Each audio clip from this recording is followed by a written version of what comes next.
On this episode of the All American Legacy podcast, one paratrooper fell right in the middle of the fire and exploded with his ammunition. Virtually no terrain in the world is better suited for defensive action than the hedgerows our paratroopers found in Sainte-Mère-Église. And they would have killed everybody. So probably I wouldn't have the pleasure of talking with you today. This is the 82nd Airborne Division, fearless among fighting units. From Fort Bragg, home of the Airborne and the center of the military universe, this is the All American Legacy podcast. An inside look at the 100-year history of the 82nd. They are all American all the way.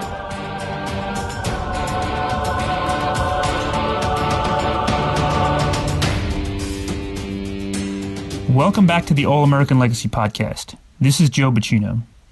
This is episode 14, The Day Before the Day, Part 2. This is part 2 of a two-part series on the 82nd Airborne Division on D-Day. If you've not heard episode 13, please stop, go back, and listen to that one first. In that episode, we left off with General Gavin in England telling the paratroopers of the 82nd Airborne Division about their D-Day mission. General Gavin told his men that the 82nd Airborne Division was to jump into the French town of Sainte-Mère-Église in Normandy on the night of June 5, 1944, to secure the area for the June 6th beachhead landings. Today, we're hosted once again by Doug Ray. Let's start the show. In last week's episode, The Day Before the Day, Part 1, we brought you Acts 1 and 2. We took you to England, where the 82nd Airborne Division prepared for D-Day and brought you the man who led them on that mission. Today, we bring you the stories of the men who jumped into Normandy. The mission for the 82nd Airborne Division was in the town of Sainte-Mère-Église. In this episode, we'll learn that when our men got there on the night of June 5th, 1944, they would have to contend not only with German forces, but they also had to fight through impenetrable mounds of earth called hedgerows that challenged offensive operations. Act 3. The Church of the Holy Mother of God. More than 2,400 years ago, Sun Tzu advised military planners to base their attacks around the use of high ground. Since then, so much of human conflict has been defined by terrain. Open fields favor a defense. Forestry favors an offense. As historian David Zabecki tells us, topography is destiny. So too for our paratroopers in Sainte-Mère-Église. The town is named after the Church of the Holy Mother of God. It was an unholy place for the All-Americans on the night of June 5th. Maurice Renaud was 2 years old on June 5th, 1944. His father, Alexander Renaud, was the mayor of Sainte-Mère-Église. All his life, Maurice's father and older brother, Henri Jean, who was 10 in 1944, regaled him with their memories of that night. Here is his story. Around 10 o'clock, somebody came to my father's pharmacy, knocked on the door, and said, well, Mayor, there is a fire on the other side of the square, actually where the Airborne Museum is now, and we need to go. So the alarm bell was ringing, and so he went with the firemen, and they were there, and about half an hour later, planes were coming to fly over the town, and the Germans got out of the Commandant Tour, which was only like 200 yards from the fire, and they were about 3 or 4 dozens of Germans around and with their guns, and so they were watching the men working on the fire, and then suddenly the paratroopers appeared, and everybody did not know what to do. Now they were falling all over the place. And one paratrooper fell right in the middle of the fire and exploded with his ammunition. Another one, and my father was like 30 meters from him. Another one fell in a tree, and he was about 20 yards from a German soldier, and he was trying to get down. He probably lost his machine gun. He was trying to go down the tree very quietly, but at one point the Germans saw him and he shot him right there. I must say that the Germans were absolutely horrible because they killed every paratrooper who fell in the trees. There were some big trees at that time on the square of Sainte-Mère-Église, some very high trees, and they killed about 7 or 8 paratroopers in the trees. They did not take any prisoners. The only prisoner they took was John Steele. Now, John Steele fell on the steeple that you see in the longest day. And the Germans there were actually 3 Germans in the steeple who were artillery observers. They have been posted there since several days. And they did not shoot him because they thought, number one, that he was dead, but when they saw that he was still moving, they took him down because they were afraid to shoot him because the other paratroopers around would have noticed the fact that they were in the steeple. So that was a tragic thing which happened on the square. And then when it happened, my father told everybody, you go home because now it's the invasion and you got to go home. Forget about the fire. Everybody went home. All the Germans took off and left Sainte-Mère-Église, and they went south about 2 miles, even 1 mile south of Sainte-Mère-Église. They just deserted the commandant tour and everything. My father was a World War I veteran, so he was not that impressed with the battle because he had been in Verdun, he had been in Ypres, he had been in Chemin des Dames, which were all terrible places. He was a lieutenant with a machine gun platoon, and so he left. We had the part of the house on the back of the road which goes to the sea, so he walked back, and we had a piece of land there. He was watching to see what was going on. When he was there was a little pond. One paratrooper fell right in the water. And you know, these guys, they had like 60 pounds of equipment. The water was maybe 5-6 feet high, and there was a lot of mud, and he was drowning. So my father pulled him out, and you know, the paratrooper got scared because he did not know if the guy who was pulling him out was in at night. There was no light at all. Was a German or was, a French who was with the Germans, whatever. Anyway, my father told him, don't worry, I'm French and you're okay. So he pulled him out, and the guy said, thank you, and took off his chute, and he disappeared. We never heard of him again. Now, Sainte-Mère-Église was like, you know, the Fort Alamo in San Antonio. With the Mexicans around. Well, here it was exactly the same situation. We had the small town, which was liberated, and there were about 350 American paratroopers, mainly 82nd, but some guys also from the 101st, but mainly 82nd and mainly 505 and 507, I guess. So these guys, they had a very light equipment. I think they had 2 or 3 machine guns. Can you believe it? They had few bazookas, and you know, the American bazookas at that time were not very powerful. So they didn't have a resupply of ammunition. On top of it, they had absolutely zero communication with the troops coming on shore, which was 6 miles away. And so they did not know what was going on. So you had these 360 guys, plus the civilians in the town, surrounded by thousands of Germans. So Germans to the north, a big regiment of German with artillery and tanks. Germans to the west, which is a famous Lafayette battleground, which is one of the worst little battles of World War II in Europe. And they had, on the other side of the marshes, you had a regiment of tanks. South, you had also, there was a flak regiment. And on the east, there was a company or 2 companies of Georgian guys from Georgia were fighting with the Germans. So at one point, after 24 hours, realizing that Sainte-Mère-Église had been liberated, they started shelling Sainte-Mère-Église. And of course, the guys who were in the steeple could give indication by radio to the artillery, which was like 5 miles away. They had these terrible, dreadful 88 guns, which they started to shell on the town.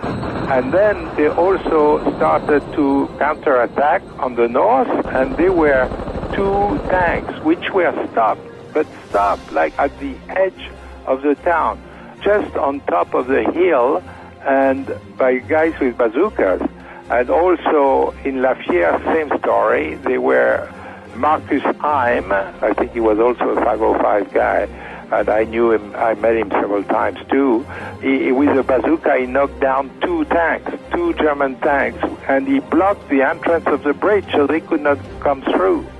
And if these tanks had been able to move in from the west or from the north, well, I tell you, Sainte-Mère-Église would have been totally set afire, because they did that in other places in France, and they would have killed everybody. So probably I wouldn't have the pleasure of talking with you today. Historian Paul Woodage has been living the terrain of the 82nd Airborne Division's airborne assault in Normandy for more than 20 years. He gives battlefield tours of the area and studies the area day in and day out. He spoke with us about what our paratroopers found on the ground. Virtually no terrain in the world is better suited for defensive action than the hedgerows our paratroopers found in Sainte-Mère-Église.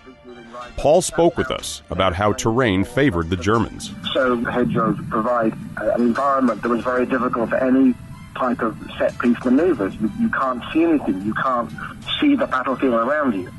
So whether you're an Allied soldier or a German soldier, you will have trained in the typical type of open-air training grounds that the 82nd trainers today, where the commanders can stand on a hilltop and see the battle over there, whilst the APCs moving left and their troops moving right, and that's how men have trained for war for centuries, and that is exactly the type of environment you don't have in Normandy.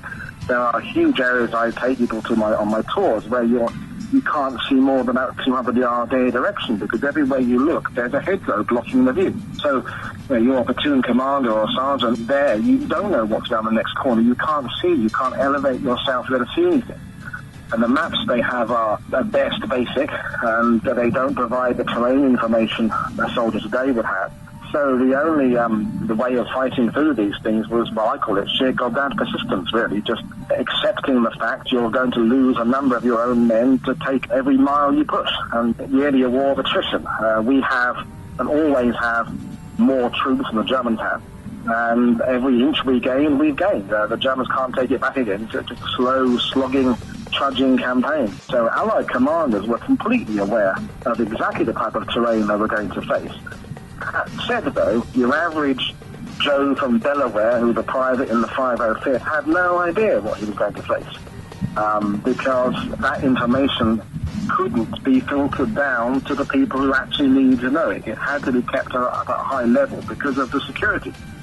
If you start briefing every member of the 505th a month before D-Day on the terrain they're going to encounter in Normandy, and then they start chatting in the pub on next furlough or something, there's always a chance that information that we're going to Normandy can leak. And we have of course, to invade on June the 6th with the Germans not knowing it's going to be Normandy. So I always get a little annoyed when I see these documentaries say we didn't know about the hedgerows. We did, but it's true. What Paul is referring to is the myth, perpetuated by some historians, that the Allies did not know about the hedgerows in Normandy when they planned the D-Day assault. They didn't know about the hedgerows, neither did their platoon commanders, probably their tank commander didn't know. Did the regimental commanders know? Probably yes. Did the command structure around someone like General Gavin know? Yes, they probably did know. It's just that information couldn't be given to the men prior to the invasion. They're far better spending your time teaching them about Hawkins mines and parachute harness release systems, all that type of thing. That is the stuff that they've been training on and with for months. That's what you keep on training. Don't give away geographic information simply because it could then be released to the enemy. Sainte-Mère-Église was the first town liberated on D-Day. In fact, by the time the Allied ships reached the Normandy beaches, the American flag was flying in Sainte-Mère. Ed Ruggero, historian and author of many books on the 82nd and World War II, explains. Lieutenant Colonel Ed Krause was the commander of 3rd Battalion of the 505, and before his men left England, he showed them a large American flag, a 48-star flag, that he said he was going to hang in the village of Sainte-Mère-Église. 3rd Battalion had probably the best drop of the division, with large number of their men able to consolidate on the drop zone and move very quickly into Sainte-Mère-Église. Krauss put out blocking positions on the major roads that led in and out of town, and then with the help of local French civilians started rousting German soldiers who incredibly had been alerted when a stick of the 101st troopers were dropped, but then went back to bed. The Germans knew that there were paratroopers. Maybe they thought it was a raid. They went back to bed, which led to many of them being captured or killed, the ones who couldn't escape town. So before the sun comes up on D-Day, 3rd Battalion at least has blocking positions out in town and then starts scouring the town to see who else might be behind. And when, in the morning of D-Day, when the sun is up, Krauss goes to what had been the town hall, which is on the road leading just north out of Sainte-Mère-Église. The Germans were using it as their local headquarters, and Krauss climbs up. When you go in the building, it has these beautiful sweeping staircases. Goes up to the 2nd floor and leans out the window and raises on a flagpole that's on the front of the building, comes out of the front of the building, he raises this American flag. And of course, Sainte-Mère-Église is famous as the first town liberated by the Allies in the invasion. Krauss's widow, after the war, would donate that flag to the town. And if you go to the city hall there in Sainte-Mère-Église, you can see this flag displayed at the top of this staircase that Krauss had climbed to raise it.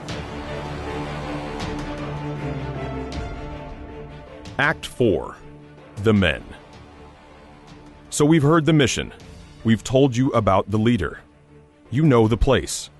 Now we need to share the most important part of our D-Day history. The stories of the paratroopers who participated in it. And the pilot we had got off course and dumped us 10 miles from the designated area in a field. And luckily the field was in, there's some farmers there that were real friendly people. And they guided us back to get back behind the lines where we could get back and see what was going on. But it was a scary situation when you get dumped somewhere where you don't know where in the world you're at. We were at the bridge. They were coming around the curve. Everybody had got the message, pick one out. I picked one out and got a sight, hand on the trigger, and pulled it. I could see when the bullet hit him. He jumped up in the air, raised his arms above his head, and dropped his rifle and fell back. And all the way through Normandy, I landed about 20 minutes after 1 midnight on June the 6th, one of the first ones on the ground, really. And I went all the way through Normandy from June the 6th to the 13th of July, but I didn't get wounded. But of the 12,000 airborne, there's only 3,200 of us got out.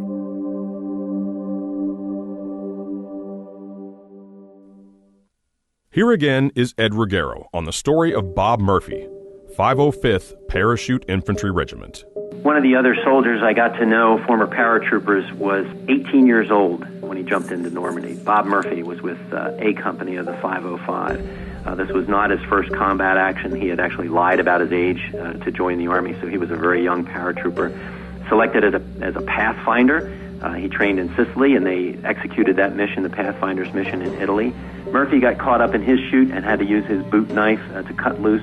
He also managed to cut loose his ammunition, so he had to go around or during the night, the early morning hours of D-Day, and beg for ammunition.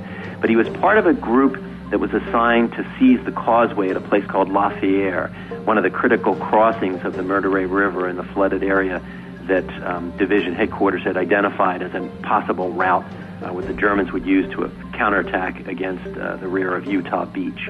So this was a critical river crossing. When the paratroopers of A Company of the 505 approach it in the early morning hours of D-Day, they recognize that it's been turned into a strong point. There's a substantial stone manor house there with a tower that gave the defenders, the Germans defending, good vision of what was going on. The whole area is cut through with very thick hedgerows, which make the fields small. The hedgerows are almost impenetrable. And the 1st Battalion of the 505 suffers significant casualties as they make this assault. the battalion commander, the battalion executive officer in S3, and 3 platoon leaders from A Company are all killed in those hours on D-Day as the paratroopers are resisting the first German assaults. But what's interesting to me about Bob Murphy is here's a young man who in the course of memorizing what the mission was supposed to look like, he also had absorbed what in the modern military we would call the commander's intent, a very simple statement of what they were trying to achieve, and that's that no Germans get across that bridge. So as Bob Murphy, and the sun comes up on D+1 after having withstood first German counterattacks on D-Day, Bob Murphy recognizes that although there was supposed to be a rifle company to his right and a rifle company to his left and another battalion of paratroopers on the far side, that is the enemy side of the causeway at La Sierra, none of those other forces had managed to arrive. So you have about 80 troopers from A Company of the 505 who were in position above the causeway at La Sierra.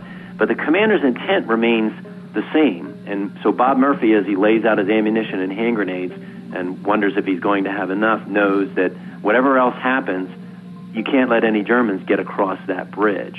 The A Company commander, John Dolan, was able to consolidate and reorganize his defensive position. But when one goes to Normandy today and stands on a small hill overlooking La Sierra Causeway and that little stone bridge, there's a statue of an Iron Mike, a paratrooper, standing there looking out with inscriptions in both French and English that recognizes that this was a critical action that took place there. And really it was the tenacity of those paratroopers who refused to give up on their mission, even though clearly the plan had fallen apart.